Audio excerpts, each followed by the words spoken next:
Hello, ladies and gentlemen. This is producer Andy here. Just wanted to give you a quick update on the restaurant before the show. As many of you know, we've been closed down and remodeling and reorganizing the business for the last few months. Well, now the wait is over and the Wildflower is back. But some things have changed. Instead of traditional come in and sit down dining, we've pivoted to more of a grab and go model. Keep in mind, that doesn't mean you can't sit down on our back patio and enjoy a meal, but you're free to also take that food home. Those who come to Wildflower for wine aren't left out either. Over half our retail space is dedicated to presenting the best wines around. At the end of the day, while some things have had to change, we have the same great food, the same great wine, and the same great people here to help you. We have online ordering available for curbside pickup at wildflowermason.com. And if you have any questions, feel free to give us a call at 513-492-7514.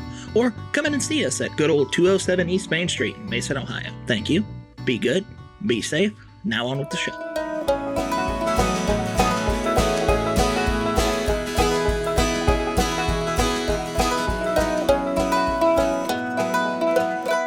Hi, everybody. Welcome back to the Lost Local Podcast. I'm your host, Todd Hudson. I'm here once again with one of my very best friends on the planet, Kipp Coomerly from Liberty Farm Market right down the road. Howdy. He is our grass-fed beef guru, probably for Southwest Ohio, but he is my own personal grass-fed beef guru.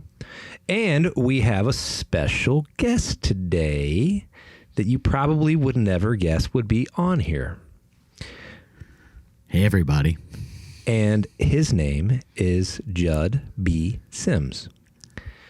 And you may be thinking to yourself, why in the hell is Jud B. Sims on the Lost Local Podcast? And I've thought about it for the last couple weeks. We've been trying to think about some different people that we can bring on the show that have some interesting backgrounds. And, Kipp and I have tons of really, really, really intelligent friends. And whatever field those people may be in, I would always encourage you to have those conversations. Anytime, Kipp talks about his buddy Orville. Remember, Orville? Yeah. And the things that you learn even from, and I'm not saying, we're not only going to talk to PhDs here. We're not only going to talk to lawyers and dentists and doctors, I'm not talking about that. I'll be honest with you, Todd. A lot of those guys only see the world from one perspective, right? Like they've been trained to look at the world in a certain way. And I'm talking about the more worldly people, the people that are around it, the people that have experienced life. Yeah, which, ironically enough, I personally think, the more, and I'm not saying every farmer is a genius, but the more farmers that I've met that are particularly managing, there is something about managing lots of land with very little labor when you talk about square footage under your control, under your fingertip, that, you have more than employees. You have soil health, you have vibrancy in plants, you have livestock management, and this is something different where, large corporations all over the world can come in and degrade and just beat to death whatever their natural resources that they're using. Farmers can't do that. Orville always said the cows are the employees.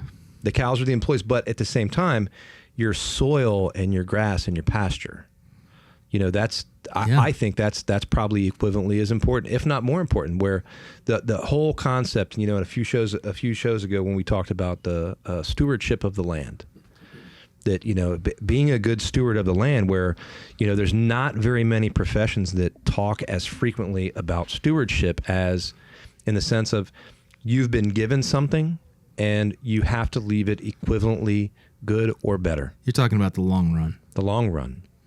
That, most people that are farming, John Brandstrader's family back to 1780, and this is 2020, and the same family on the same ground. So stewardship, I think, is really an oddball deal of farming. But, I've learned that mentality from farmers of whatever God has given you, you have to be able to take that and say, I'm gonna leave it equivalently as good or better.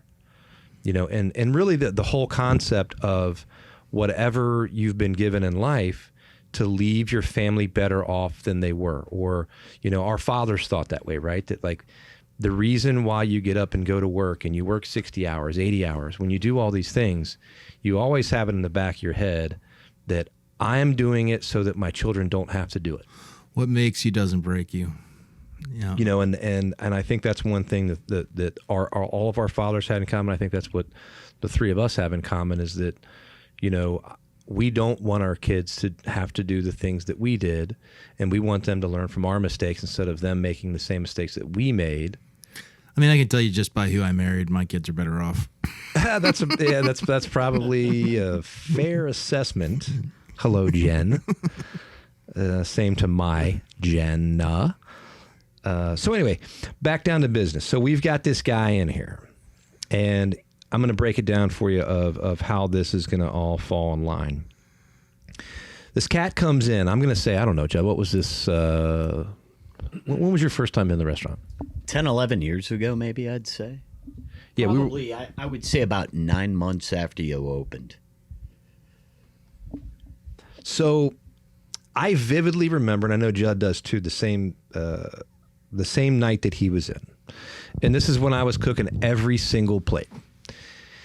And was a Tuesday night. It was a Tuesday night. My wife and I had just moved out not that long ago. We had just built a bar, which was essentially only so that we could get a liquor license because the state wasn't going to give it to us because we didn't seat enough people. The guy came back. We built a bar. He said, you get 2 weeks, I'll be back. I built a bar. I moved back in with my mom and dad with my wife. We built this bar. Well, the bar was only open, you didn't know it, but the bar was only open on Friday and Saturday nights, or maybe even just Friday nights. Right. And Shane that came down today, Shane York, my good buddy, he was just a buddy of mine and a customer from my old restaurant, and he knew that I needed help, and he would come down and fill in with me and whatever. And it was more, it wasn't that Shane needed the money, it was the fact that we enjoyed hanging out, and Shane had a lot of appreciation for what we're doing on the farm to table side of things, and you know we were like the only people trying to do it. So I think Shane saw the future of what we were trying to do, and he was trying to make sure that happened. So Shane would come in and bartend basically on Friday nights and whatever. And when I've mentioned in other podcasts that we had employees that were wearing swim trunks, I'm specifically referencing Shane. And he was painting houses and stuff at the time. So anyway, Jud shows up, right? And the only thing I know, vividly remember, is I wanted to have a sign up on the restaurant. Like when you walked in the back door of the restaurant, I wanted to have a sign up that said no ties allowed. Because I had a restaurant before this that I was running, and one thing I knew for sure was that when someone has a suit and tie on, they're probably an asshole.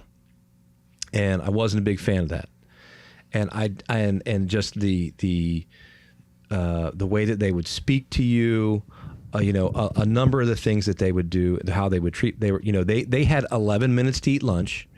It needed to be $8. Fridays at the time was doing this like 30 minutes and under 30 minutes, you're in and out for lunch, under $10, or we buy your meal, or whatever dumb concept it was.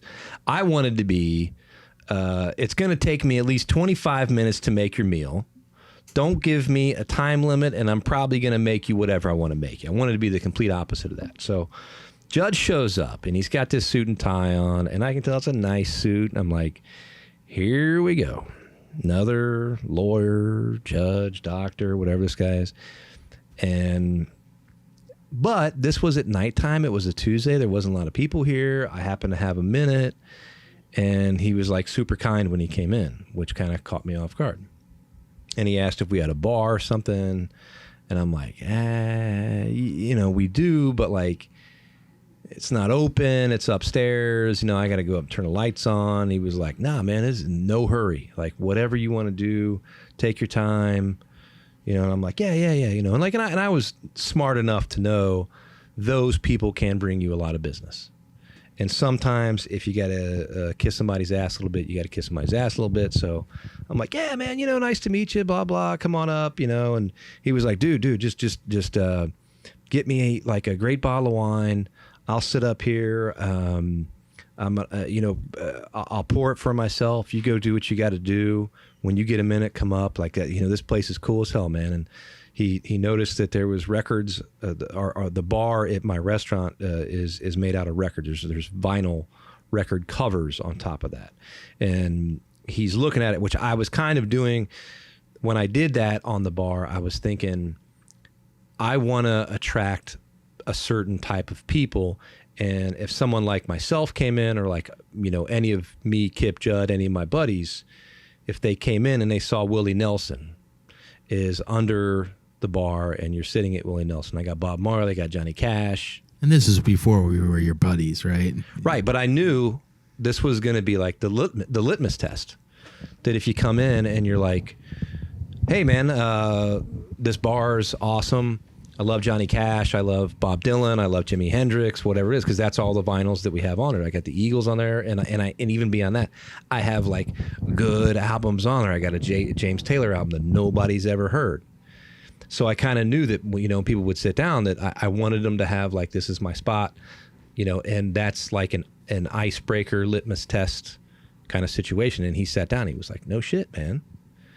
So, tell them about your love of the records. So, let me take a step back and actually talk about how I came into the restaurant, if I may. Yeah, because I don't know your point of view. So there was a buzz that was going on around in the community in Warren County about Wildflower Cafe being such a great place and having amazing food, but also having an amazing culture. And I thought, I heard all of this and I thought, yeah, that's wonderful. And then somebody told me the restaurant's in a house that's like 150 years old. And the guy that owns it's a young guy, and he started this and he's living out his dream. And that to me was sort of if I wasn't already hooked, that got me hooked. So I was looking for an excuse to get in. I happened to have some free time on a Tuesday night. It was when the restaurant was in its early throes, if you will. The restaurant wasn't that busy. I did come in. I asked to come up to the bar. I was initially told, pardon me, and you may forget this, but I was initially told that the bar was actually closed. And I said, all I need is one drink. Just let me see the bar. So I came up to the bar. We met. I saw the records that were underneath the bar. But at the time, at the Wildflower, there was a turntable behind the bar, and you had this amazing album collection. But I could only see part of it. And we sat down and immediately developed a camaraderie over music that I knew was going to transition into a friendship. And then I had the meal.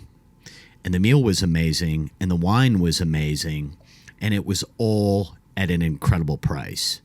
And since that first day, you'll have to validate this to everybody that's listening.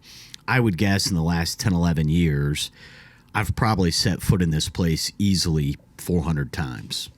That's probably a safe bet, yeah.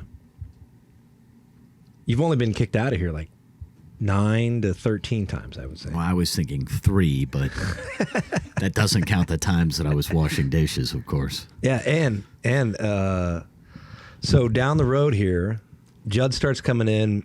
We got this friendship. We went and saw fish together. I met his buddies from high school, back from where he's from. Are you from Danville? Danville, Illinois. That's right. And I didn't know much about it, and I'm like, this guy's, come to find out, this guy's this like high-powered corporate attorney downtown, which is like not particularly who I hang out with. Like I've got a lot of blue-collar guys that I hang out with. This is not really one of them based on his profession. So we take this trip over to Deer Creek, Indiana. Noblesville. Yeah, the Deer Creek venue. Which we may as well just call Deer Creek in reality. Right. Because, Noblesville's nothing but Deer Creek. Right. As we know it. Correct. So we drive over there. I met Jud's brother. We had a good time. We drank some beers. We had some Bloody Marys. And, truthfully, I was kind of like a little bit paranoid that I'm going to have to go hang out with a bunch of like rich white nerds. Because I thought, man, I'm going to go here and hang out with some architects and some lawyers and blah, blah, and I don't know if y'all know this, but like chefs don't party like that. Like this is like, chefs are the guys you want to party with. And the corporate lawyers are typically not. Nothing against them. But, if you're trying to have a good time and you want to stay up till 2 a.m, restaurant people are your best bet. So we get over there, and I hook up with his brother. We're staying at like a Hampton Inn, about 2 miles from the venue. We had a great time. We go into the show. We hooked up with some of Jud's buddies from was those guys from high school? Yeah, all high school buddies. Taish and Mike Taish, that's right. He was actually a buddy that I grew up with across the street. I think the Taishes moved away maybe in 6th or 7th grade. So one exception there. And then what was the other two? The guy that had his shirt off that was like the goatee. Yeah, there was a series of characters like that. And but all good friends from home. Completely took me from, I was not expecting that on any level. And these are like my guys. Like these are, is it inappropriate to say hillbilly? Is that an inappropriate word? Well, I would definitely say blue collar. Blue collar, maybe that's a... Yeah, Danville, Illinois is a town that was surrounded by, 100 years ago, small farming towns and small towns that were in the coal mining industry. And then about 100 years ago, there was It's more southern Illinois, right? It's actually east central Illinois, right on the Illinois-Indiana border. Oh, okay. So center of this state. Geographically kind of an Indiana type of deal. Exactly. But there was a General Motors foundry that went in, and the town was about 40,000 people. There was one public high school that was 2,100 kids, and I was one of those kids that by choice went through public school from beginning to end. But and this was what, like mid-'80s? I graduated from high school in 1990, so attended high school in the late 80s, mid to late 80s. When you say 2,100 people, nowadays, in Warren County here, in Mason, there's 10,000 kids in the school district. Yeah, 2,100 kids for that area at the time was huge. Yeah, I graduated with 600 something kids, and that was a lot. Mason back then probably was 100 people that graduated. A lot of schools around here, Butler County, Warren County, they were 100. My cousin she's from outside of Columbus. They're from outside Columbus. I think they graduated like 78 people, right? So we're talking about relatively small towns. Your town was actually pretty big. Yeah, back in the day, it was 40,000 people. Geographically, for that population, it was actually huge. I don't know what the square mileage is, but it was a pretty good-sized town. The General Motors foundry closed in, I believe it was the early 90s, 91 or 92. And that was actually about a year or two before the closing of the plant. Pardon me. That was the beginning of the mass exodus from our town. So the town now is about 33,000 people. That was, relatively common occurrence in, Cincinnati in the 80s. We closed Fisher Body. Right. That was making a lot of GM bodies. We had the plant down in Norwood. Like my whole family worked basically my whole family worked at those foundries. Maybe not foundries, but something for car manufacturing. And I don't know what changed in the 80s and 90s like that. Maybe we won't have to get into that, but that was a big deal. There was a lot of towns like that were very successful, that were dependent upon these large employers like that, probably in the automotive industry in the Midwest here. Well, American manufacturing, without getting political about it, we were really suffering against the competition, and that created a lot of pressure for plants to try to cut labor costs, to try to cut health care, to try to cut legacy pension plans. And a lot of that is governed by contract. All right. So Jud's here. He ends up hanging out. He likes the restaurant. We got to be good buddies. I kind of realized that, regardless of what your current position is, and this is a guy that's pretty much on top of his game in the legal world. Everybody knows him in the legal world downtown, in the business world. And I found out, that he's not too far removed from me. Our day jobs couldn't be further from each other from what we do. But at the same time, our backgrounds aren't too dissimilar. Where we're from is not too dissimilar. The people that we hang out with are not too dissimilar. So we ended up getting to be pretty good friends. Recently, Jud, this is where I'm going with this conversation. I knew a long time ago when he said, when he would talk about what he wants to do, and we both would talk about John Prine's, move to the country, eat a lot of peaches. Eat a Plant lot a of little peaches, garden, eat a lot of peaches, garden, eat a lot of try peaches to find Jesus on your own.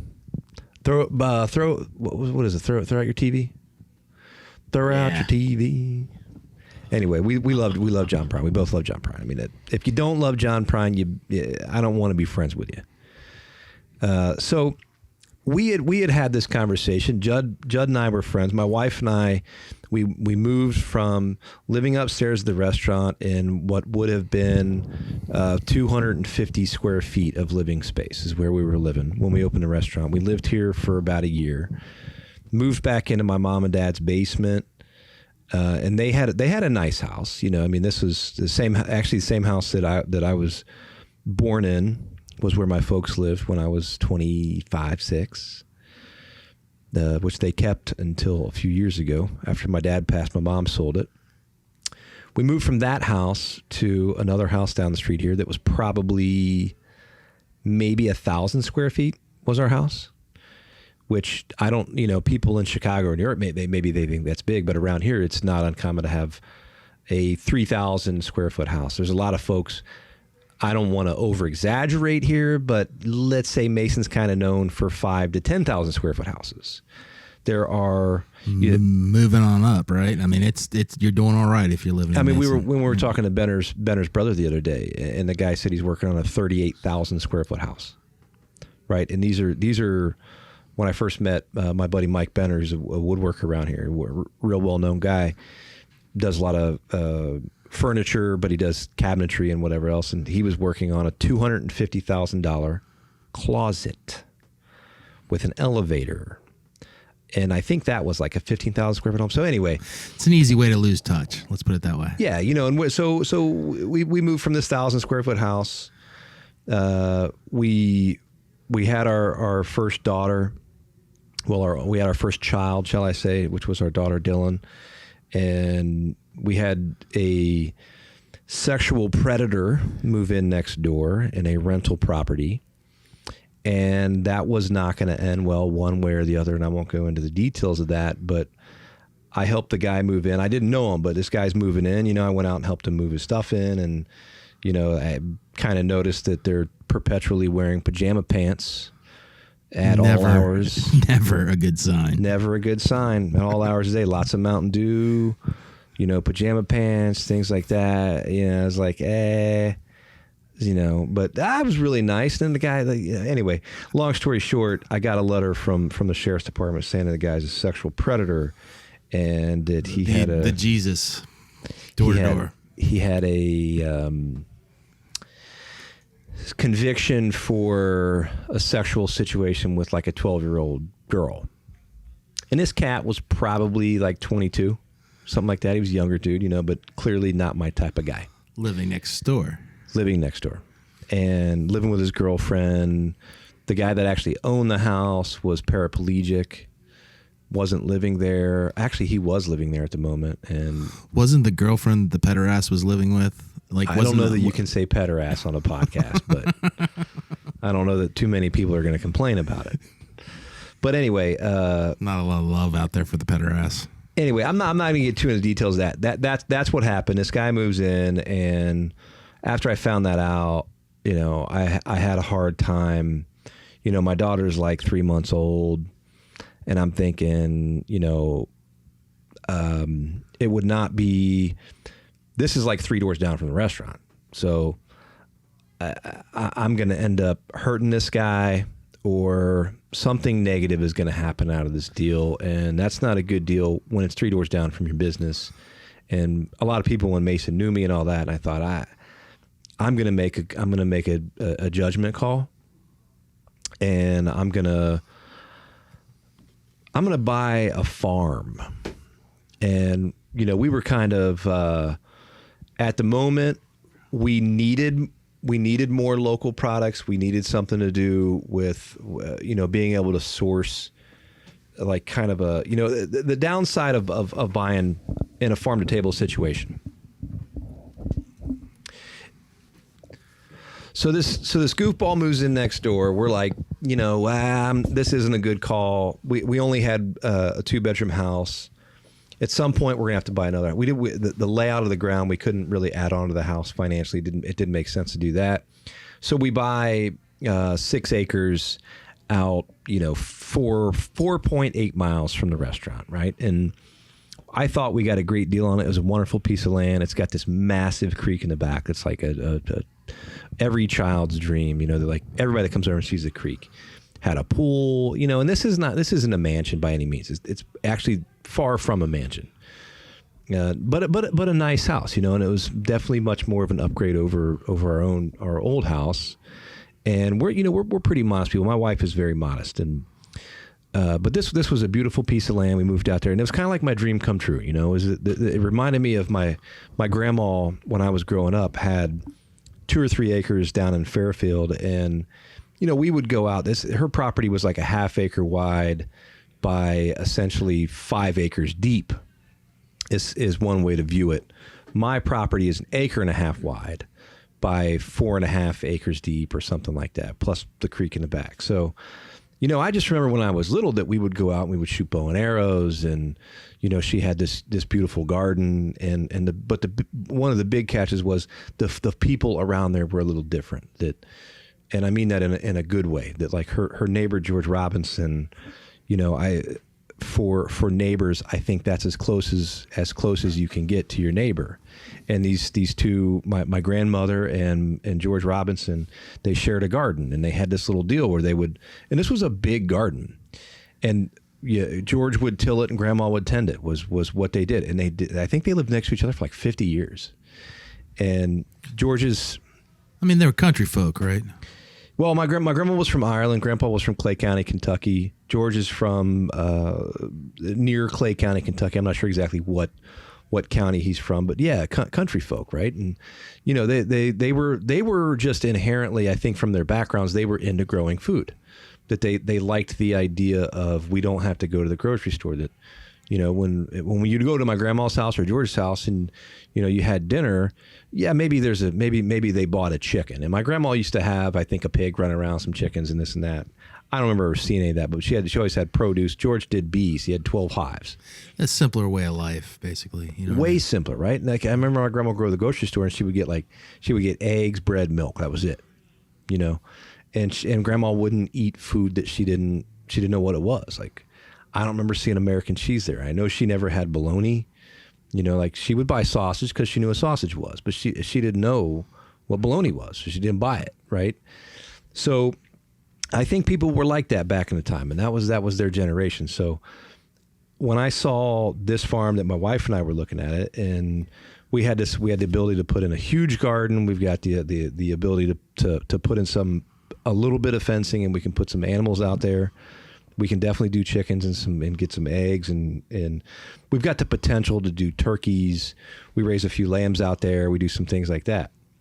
But back to the John Prine song, where what I really wanted to do was move to the country and eat a lot of peaches and find Jesus on my own and throw away my TV. I don't think you're alone there, buddy. I think there's a lot of people that have that idea, right? And they just don't know how to get there.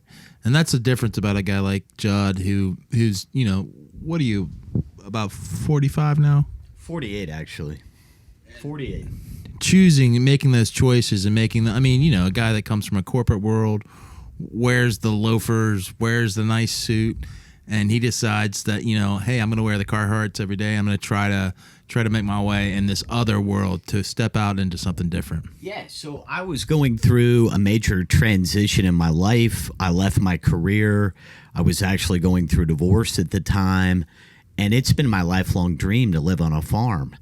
And at age 47, 48, I realized very quickly that it was either time to make that dream become a reality or to give it up. And I'm not the type of person to give up, and the dream was just too good to sacrifice. I just feel like that's a common dream, don't you? That a lot of people want the space, want to, it's American, right? It's so American. I think in our circle of friends, for sure. I mean, because who doesn't want that of anybody we know? I can't speak on behalf of people who live in Manhattan or whatever. Maybe they do, maybe they don't. But I think all of us have the same. I think a lot of people want it, not just people that are here and not just people that are our friends. But I think that there are few people that are willing to sacrifice what it takes to get from point A to point B and to take those risks and to live a harder lifestyle to be able to enjoy that beauty. Well, and one of the big things, like Kipp, when you were talking about living out in Adams County, that nobody really wants to drive an hour to the grocery store. And we know people that have to drive an hour and a half. I was 25 and it took me 45 minutes to go get a case of beer. Yeah, I mean that's nothing. I don't know that I'm gonna do that, bro. That may be off limits for me. Like I would put in a home brew operation before that would happen. But I don't think a lot of people are willing to do that. And really to get a sizable chunk of land that you're comfortable, that you can manage, that really gives you that feeling of independence, you're not going to find that in a metropolis, and it's cost prohibitive, right? Like it's cost prohibitive. I mean, and who in the hell has 10 acres in the middle of town? It just doesn't exist. And I mean, in hell, you've got 1,000 acres. And Kipp, Jud, what do you have? You have I've got 30 acres now, hoping soon to be 40 acres. And this is what's interesting about Jud is that he's on top of his game. I mean, like literally, you were probably. I mean, maybe you could have gotten better from there, but I would say by all standards, I think most people particularly in the M&A world would love to trade positions with you at that moment. I mean, second youngest partner in the firm, right? Is that correct? I don't know about that, but I will say that the transition for me has been one that's been very pure. And I would imagine that if a lot of people could see the upside, they would probably trade. Whether they would want the associated work that comes along with it, chopping wood and the mowing and the weed eating and all the upkeep in the summertime, is a different story. It's pretty much a full-time job. It's a full-time job. But to me, the whole thing, 360 degrees, is a blessing. Blessing. I mean, my big thing about it was for guys like us, right? You're now a single man, more or less. Was the isolation? Like you're out in the middle of the country by yourself, and getting used to that and adjusting to that, and that's a different mentality altogether, right? I couldn't do that. I mean, you guys are different than me. My house sits 0.2 of a mile back off the county road in a cluster of woods. It's me and my 2 pit bulls.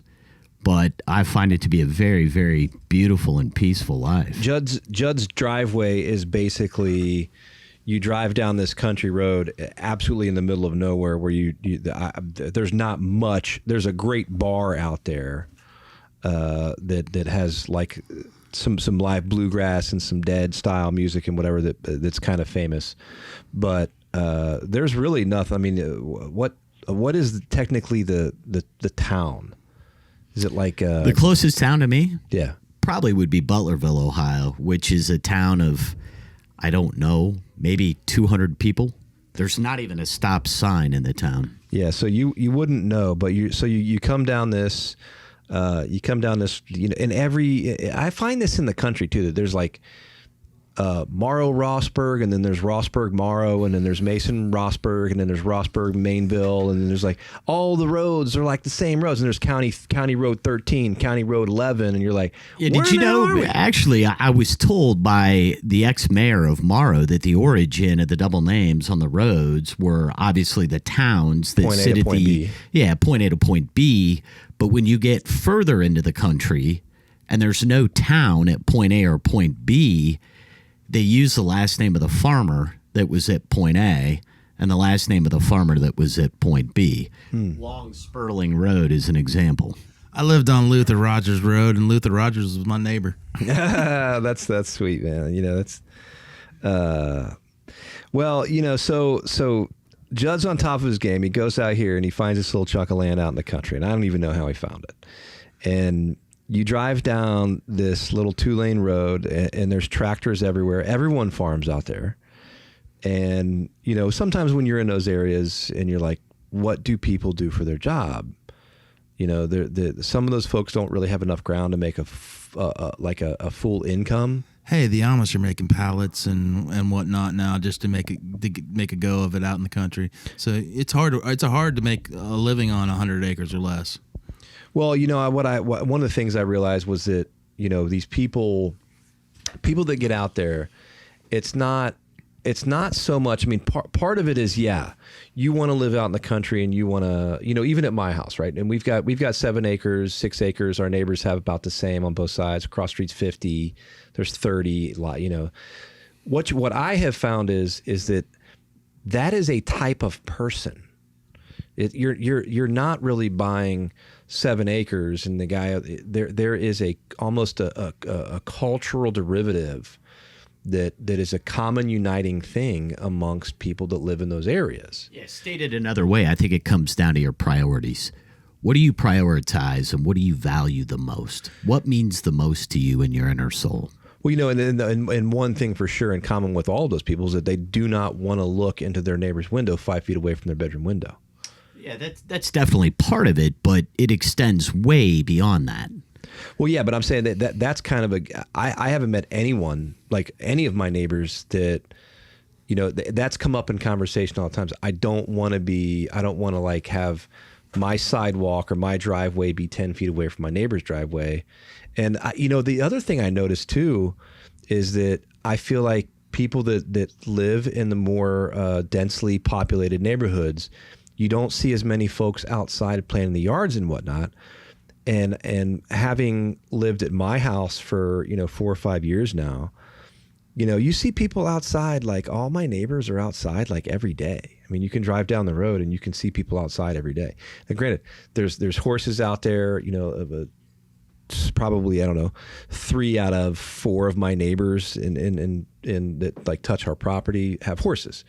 So, you know, you kind of, when you have livestock and whatever, you are outside. But the other half is, you know, like on a Sunday, man, I got, you know, there's 2 or 3 people within proximity of me that are shooting guns for enjoyment. There's shooting ranges in people's backyards. I mean, the relationships are different, right? Because the mentality's different, right? I mean, you kind of, you know, in the olden days in the country, you depended on each other. You had to use the guy's tractor. It was relationship orientated. Well, you know, that I maybe it's kind of like the old saying of good fences make good neighbors.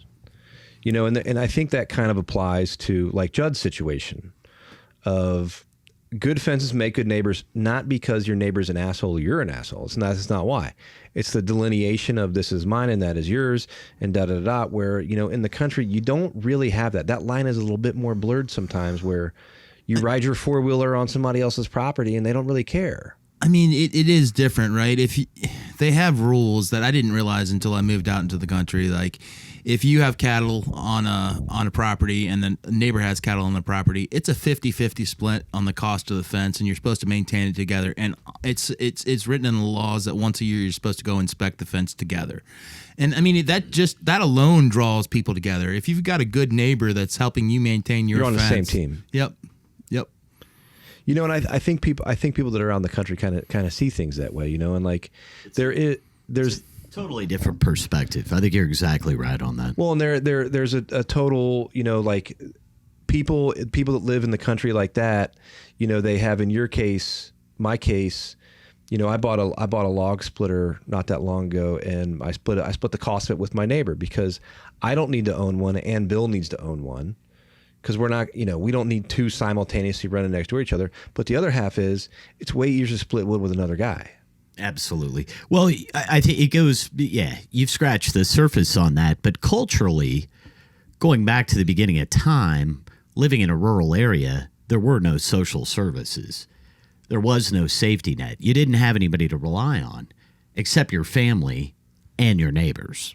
You know, and the other thing too is, you know, when I've been doing a lot of work on my lineage and that, and when we go back down to Clay County, my one great grandparent, Johnny Hudson, married Louisa Hensley, and this is the Clay County lineage, not the Irish side. Well, the Hensleys and the Hudsons lived on the same street, and they were neighbors. And the whole street, in fact, was basically Hudson's and Hensleys. Sounds very Kentucky. And my great-grandmother's grandmother was also Louisa Hudson.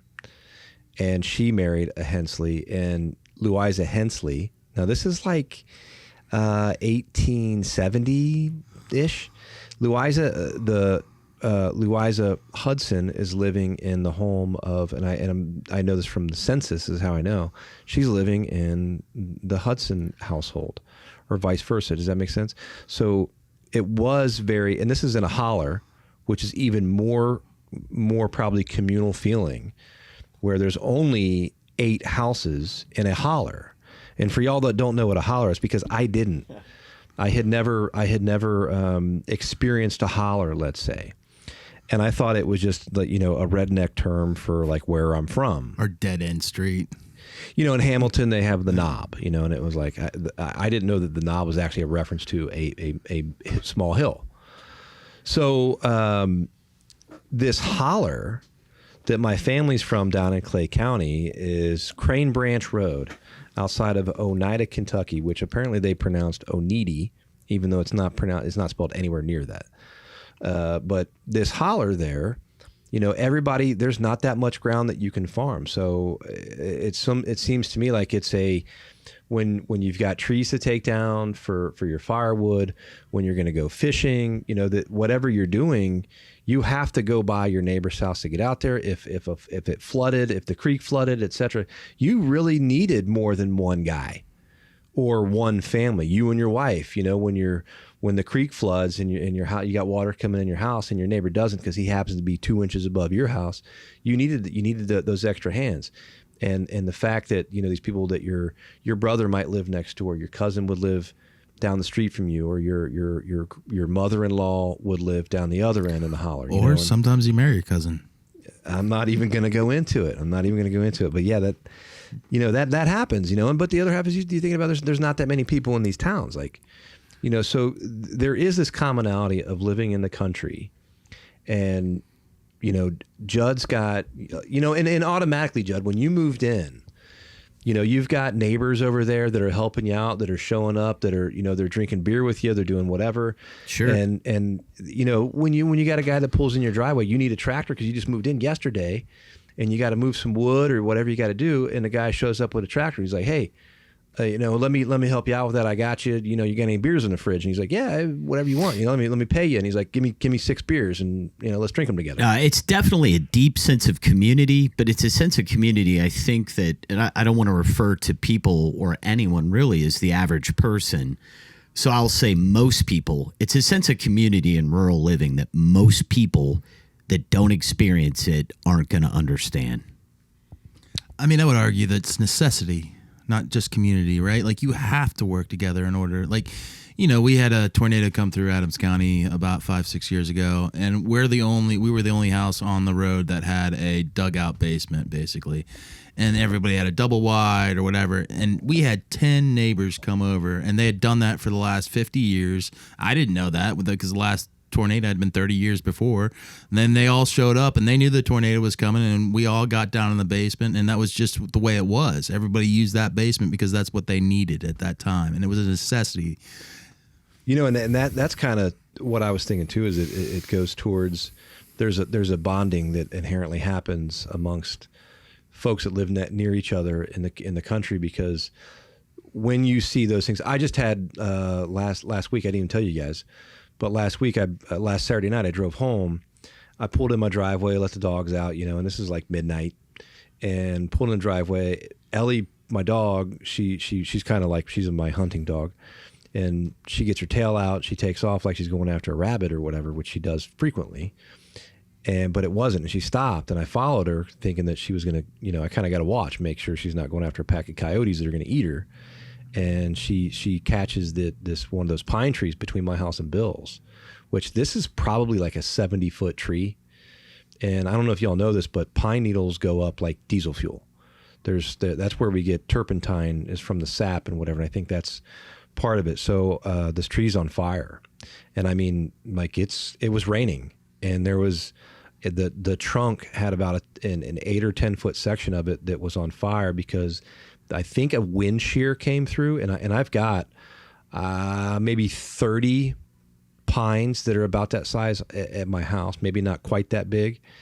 But this wind shear came through, and I've got some trees that are dead that I need to take out, and nothing happened to them. These trees snapped about 30 or 40 feet up in the air. They snapped clean off. The base of the tree was about 25 or 30 feet from the tree itself. They went straight. They moved straight vertically, and there was a couple of them that were laying on the power lines running to my house. And my house is like 450, 500 feet off the road. It sits back pretty far. And so the power lines run on the property lines there. And you could see the electricity running through the tree trunk. And the power lines were actually cutting through the intensity of the energy was actually cutting through like a chainsaw through the two parts of the tree where it was making contact. And there was so much weight on that, on the cabling system, that it actually had the telephone pole bowed, like not bent over, just the in a telephone pole. If y'all have never picked up a telephone pole, it is almost one telephone pole complete cannot be picked up by two humans. I don't know if you know that. A 10-foot section of a telephone pole can barely be picked up by two very strong men. I mean, this is like, and you're talking, I don't know what that thing was, 70 feet tall, whatever a telephone pole is. That whole thing was straight bowed, which caused the power lines to lay into about 3 or 4 more pine trees. And I started to walk over to Bill's house to tell him, and I realized I shouldn't walk under the power line because it's going to snap any minute. So I started to walk down the property line and walk around, and I realized there's 3 more pine trees that are on fire from the electrical lines making contact. So the fire department showed up, police showed up, Duke came out, and they actually didn't turn the power off, which was weird. And the transformer, they had pretty much everybody split, and then the transformer blew. So whole neighborhood across the street they just built lost power. All the neighbors lost power. But at that moment, like Bill and his wife came out. They wanted to make sure that we were okay. Everybody was okay. It's all good. The next morning, the Duke is knocking on my door at 4 a.m. and the guy's like, I can't run power back to your house until you straighten this thing up and da-da-da-da-da.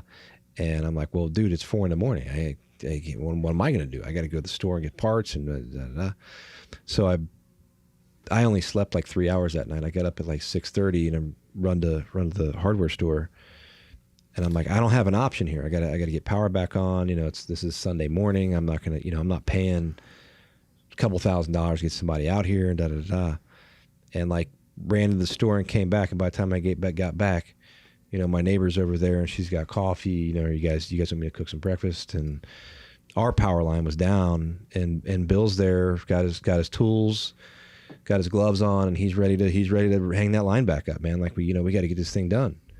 And like that stuff happens in the country quite often. And I'm not saying it doesn't happen in a neighborhood, but like you don't even have to call them. Like something happens and people are there. And like there's self-reliance, right? It's the idea. That's the difference, is self-reliance. And again, I think it started off from it was from an economic perspective, right? People didn't have money back in the day to pay people to do all the things that people pay people to do now. But I think that culture has carried over in the country and in rural living, and that transcends the things that you're talking about this evening. I mean, you never see that in downtown, like or Oakley or one of those areas. You never see, they all wait around for somebody else to come around to fix it for them. You know what I mean? And there's just not that level.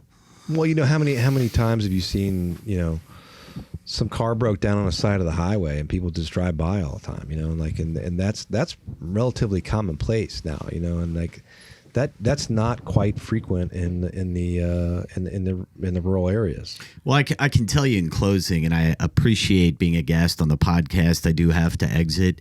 Hope to be able to talk to the audience again soon.